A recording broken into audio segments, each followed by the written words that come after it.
साथियों नमस्कार। आज का वीडियो का मुख्य विषय है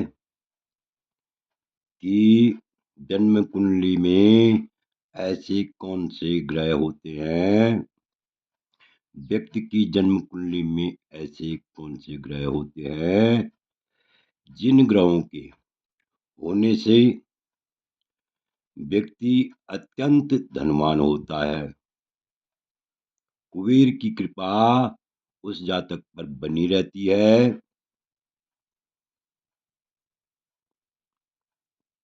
तो कुछ ग्रह ऐसे होते हैं जो ग्रह आपस में स्थान परिवर्तन करते हैं और स्थान परिवर्तन करने से वह जातक अत्यंत ही धनवान होता है, राजतुल्य वैभवशाली होता है, राजा के समान वैभवशाली होता है। तो इस विषय पर हम विस्तार पूर्वक चर्चा करेंगे, देखेंगे कि जन्म कुंडली में धनवान योग कौन कौन से होते हैं, ऐसे कौन से योग होते हैं जिससे जातक गरीब से गरीब घर में जन्म लेने पर भी अपने जीवन में राजतुल्य वैभवशाली होता है, राजा के समान वैभवशाली होता है, राजा के समान धन संपत्ति से युक्त होता है। तो इसी विषय पर हम विस्तार पूर्वक चर्चा करेंगे। इससे पहले मेरा आप लोगों से अनुरोध है, यदि आपने अभी तक मेरा चैनल सब्सक्राइब नहीं किया तो अवश्य सब्सक्राइब करने का कष्ट कीजिए, वीडियो को लाइक कीजिए, शेयर कीजिए। तो देखिए, यहाँ पर जो है लिखा हुआ है धन योग विचार, अर्थात धनवान व्यक्ति के कैसे योग होते हैं। तो लिखा हुआ है कि यदि दूसरे घर का स्वामी पांचवें घर में हो, अर्थात यदि द्वितीय स्थान का स्वामी धनेश, द्वितीय स्थान का स्वामी कौन होता है, इसको धनेश भी कहते हैं।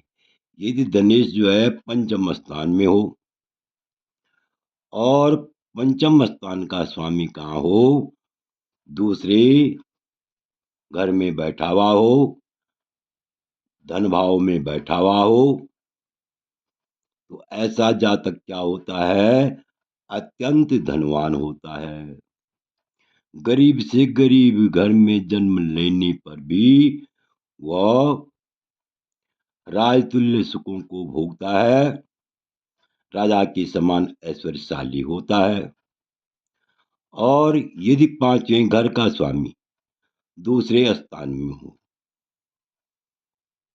यानी यहाँ पर देख सकते हैं आप, यदि द्वितीय स्थान का स्वामी पांचवें स्थान में हो और पांचवें स्थान का स्वामी पंचम स्थान का स्वामी दूसरे स्थान में हो, अर्थात धनेश जो है पंचम स्थान में हो और पंचमेश जो है धन के स्थान में हो, द्वितीय घर में हो, द्वितीय घर में बैठा हुआ हो, तो ऐसा जातक अत्यंत धनवान होता है और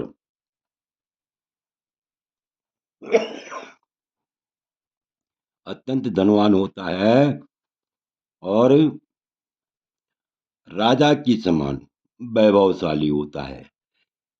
भले ही उसने बहुत गरीब घर में जन्म लिया हो, फिर भी वह जो है अत्यंत धनवान होता है।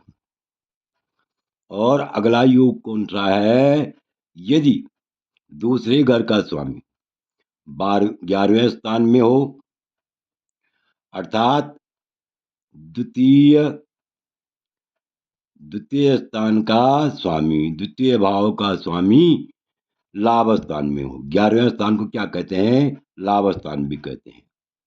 और 11वें का स्वामी अर्थात एकादश भाव का स्वामी दूसरे अथवा दूसरे स्थान में हो,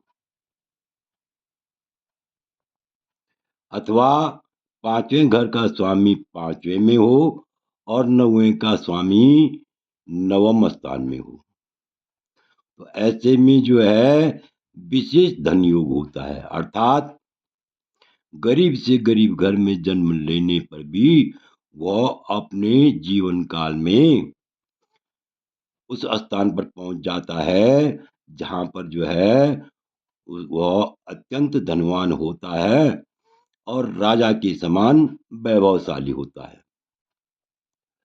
तो यहाँ पर देख सकते हैं आप, ये है भाव, इसको भाव परिवर्तन संबंध भी कहते हैं, स्थान परिवर्तन संबंध भी कहते हैं, क्षेत्र परिवर्तन संबंध भी कहते हैं।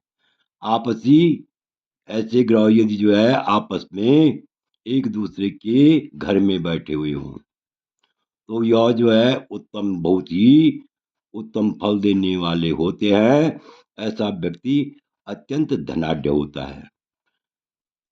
अर्थात द्वितीय स्थान का स्वामी पंचम में हो, पंचम स्थान का स्वामी द्वितीय में हो। नंबर एक, धनवान योग क्या हुआ? द्वितीय स्थान का स्वामी पंचम में हो और पंचम स्थान का स्वामी द्वितीय में हो, तो ऐसा व्यक्ति अत्यंत धनवान होता है और राजतुल्य वैभवशाली होता है। दूसरा योग कौन सा है? दूसरे घर का स्वामी 11वें में हो, 11वें का स्वामी द्वितीय में हो। अर्थात धन का स्वामी कहाँ हो? लाभ स्थान में हो और लाभ स्थान का स्वामी कहाँ हो? धन स्थान में हो। तो ऐसा जातक भी जो है अत्यंत धनवान होता है और राजतुल्य वैभवशाली होता है, राजा के समान वैभवशाली होता है। इसी प्रकार तीसरा योग क्या है? 11वें स्थान का स्वामी दूसरे स्थान में। तीसरा योग है पांचवें घर का स्वामी पांचवें में और 9वें स्थान का स्वामी 9वें में।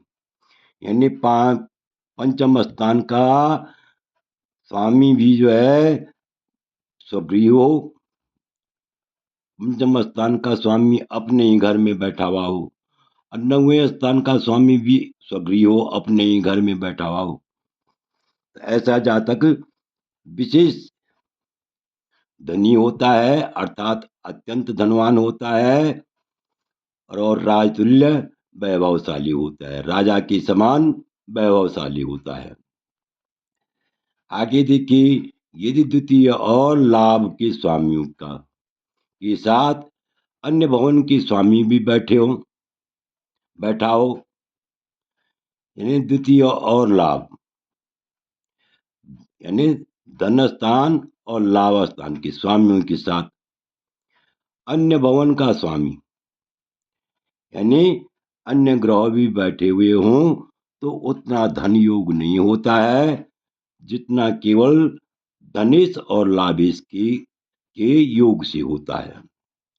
कुल मिलाकर के ये कहा जाए कि स्थान परिवर्तन धन के मामले में स्थान परिवर्तन जितना जो है अच्छा, द्वितीय स्थान का स्वामी लाभ स्थान में बैठा हो और लाभ स्थान का स्वामी द्वितीय स्थान में बैठा हुआ हो, तो ऐसा जातक अत्यंत ही धनवान होता है और राजतुल्य वैभवशाली होता है, अर्थात राजा के समान धन संपत्ति से युक्त होता है। तो आशा है कि आप इस वीडियो को भली बात समझ गए होंगे। आपसे अनुरोध है कि यदि आपको यह वीडियो अच्छा लगे तो मेरे चैनल को अवश्य सब्सक्राइब कीजिए, वीडियो को लाइक कीजिए, शेयर कीजिए। वीडियो देखने के लिए बहुत बहुत धन्यवाद। विशेषकर मैं उन सज्जनों का आभारी हूँ जो सज्जन नियमित रूप से मेरा वीडियो देख रहे हैं। पुनः बहुत बहुत धन्यवाद।